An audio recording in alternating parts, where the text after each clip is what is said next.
I've seen it once before, but this version I think was a little bit different. I think different for you experientially, But it actually it wasn't. was exactly the same. No. Yeah. Yeah, it was.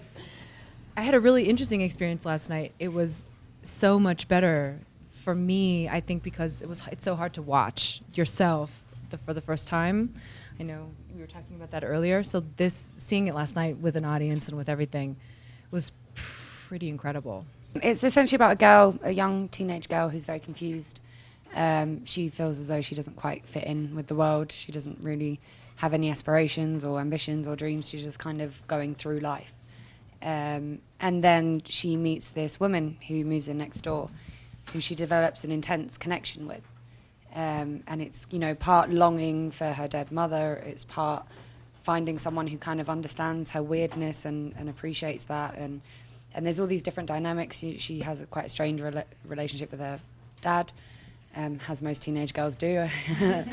And then it kind of, dips in and out of fantasy, and it's kind of a journey through her mind and how she sees the world, and it kind of gets a bit messed up. Yeah, I mean, we're being very open about Linda and about the twist that Kai is talking about. Linda is a woman who previously lost a child and really didn't recover from that, and maybe for therapy, maybe in some way to move on from that really terribly grief-stricken experience and painful suffering that I think she probably went through when it happened. Her marriage fell apart because of it. Her whole life fell apart.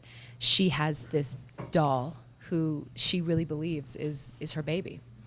And when our characters become friends and Emanuel starts babysitting for Linda, of course, she sees what's really going on and chooses not to break her spell, really, because Linda's kind of gone off the deep end a little bit.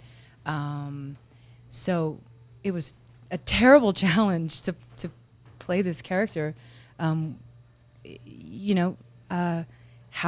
do you put that kind of grief and guilt? I think what we kind of discussed a lot is that these parents that have these experiences with your children, your infant dies and you don't know why, you blame yourself, and there's so much shame, and people in the community are judging you, and you literally cannot move forward. This person could not move forward. There is a theme. There is this theme of water moving. Water changes. Water changes. You look at water. 2 minutes later, it's a different piece of water.